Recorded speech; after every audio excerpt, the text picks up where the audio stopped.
So as I previously mentioned in my last video, I almost completely expected Mamushi to win that last battle. And if he didn't, then I at least thought Code would use his Thorn Bulb to power up. Neither of these things happened, and while I'm not upset about it, in fact I like the way it was handled, it is now starting to worry me about the future of the Divine Trees. Just for clarification though, I'm not, nor was I ever, expecting the Divine Trees to win this war against the heroes. But at the very least, I figured they would have a lasting impact on the story. They would do something that would always be remembered even after Boruto's manga wrapped up, such as devouring or killing an important character, and depending on the Shinju, possibly even both. But now that Jura and Hidari are the last remaining Shinju, I'm worried we may not get to see them do anything permanent in the story. Sure, we'll probably see them beat up or knock out some important characters. I'm fully expecting that to happen in the final confrontation against Jura, but that's not the same as killing an important character. That's what separates them from other villains in terms of impact. The only people the Shinju have taken out are a bunch of faceless Jonin and Yodo, and even in Yodo's case, we haven't spent a lot of time with her to make her death as hard-hitting as it would have been if we got to see her more. There's also the issue of devouring, when the Shinju turn people into trees. We've never gotten to see what happens when the Shinju devour their target.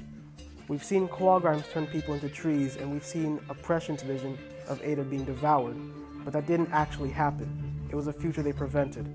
That vision also didn't give us much information about what happened as a result of Eida being devoured.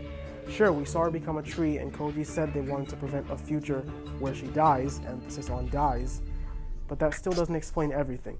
What happened to Mamushi, the Shinju who devoured her? Did the Shinju obtain her powers like Mamushi said he wanted?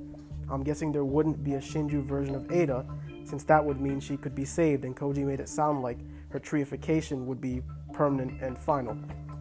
We need more context on that, and if no major target actually gets devoured, I'm worried we won't get it. I think I speak for most people, if not everyone, when I say that I don't expect Naruto or Sarada, Jura and Hidari's targets respectively, to get devoured. So the best targets would have been one of the previous ones, Konohamaru, Gaara, and or Eida. Gaara has been used in the past to show what happens when the enemy gets their way, back when he got captured by the Akatsuki and had his tailed beast extracted from him. He could have been used again, but the problem with this is that unlike the last time, his fight was almost entirely off-screen. Gaara is someone we've known since the early days of Naruto. He wasn't the biggest character, but he wasn't the smallest either. It would have been disrespectful to kill him off without a proper final fight. Sure, Matsuri was much stronger than him, but as we've seen numerous times throughout the series, the characters don't have to be equal in strength for us to see a good fight. Many powerful antagonists hold back when fighting weaker opponents, and that could have easily happened here. So if Gaara would have been devoured, then we would have had to see a full fight between him, his children, and Matsuri before it happened. Konohamaru is another familiar face from the old days of Naruto. Heck, the guy was technically introduced before Sasuke and Sarada, so he also deserves a proper send-off. Unlike Gaara, we actually got to see him fight against Matsuri, so he could have been devoured here. My only issue though is that the scene with him and Team 10 vowing to save Moegi, back when she had just been treified, gave me the impression that we were going to see another big and personal fight involving Team 10 with a sensei that isn't their own. Much like what happened back in the fight with Hidan and Kakuzu in Naruto Shippuden. So the fact that Team 10 wasn't present for the final fight with Matsuri didn't sit right with me, but we still got to see Konohamaru's full power and growth since Boruto Part 1, and so that would have made it fine for him to have been devoured. Now for Eida. Unlike the previous two, she was actually introduced in Boruto's story, but she's still playing a much bigger role. Ever since her introduction, she's appeared in almost every chapter up to now. She played a huge part in creating Boruto's current dilemma and is trying to make up for that. Her Shinjutsu not only makes her a very valuable ally, but it also makes her a key part in undoing the effects of omnipotence. If she were to go down, it would have a heavy impact on the story. The heroes lose one of their advantages, and anyone hoping Boruto reverses the effects of omnipotence will be faced with the dark possibility that he may never get his life back. There would also be the possibility of Damon becoming enraged and far more unpredictable, which is dangerous given how strong the boy is. So much possibility for chaos that it just felt like the way to go. It also would have taught Boruto a valuable lesson on what happens when he changes the timeline. The entire reason we headed in the direction of the future Mamushi attacked Konoha the way he did, resulting in the deaths of Eida and Himawari, was because Boruto chose to relay future information to Kawaki. He didn't even at least consult Koji first. This caused the original prescience visions to change completely. Boruto completely prevented any consequences for his impulsive behavior. which in itself isn't necessarily a bad thing since he was trying to protect a loved one, but it still feels a little bit like plot armor to me. It would have been fine if they at least prevented part of the dark future from happening, like managing to save Himawari and not Eida, but having both be saved with no permanent damage done to the heroes didn't feel like the right way to go, at least for me.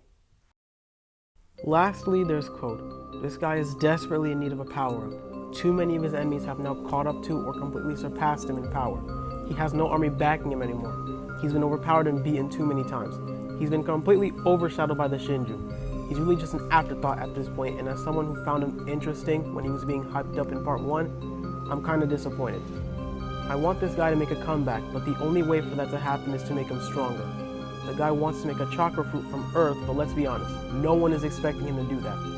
I figured if he was gonna get one at all, he'd get it from somewhere else.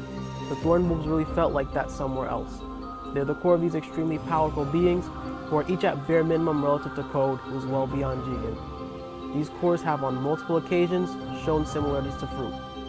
They're said to be able to rot, and they're shown growing on the giant tree in the Ten Tails dimension, much like how fruit grows on certain trees in real life.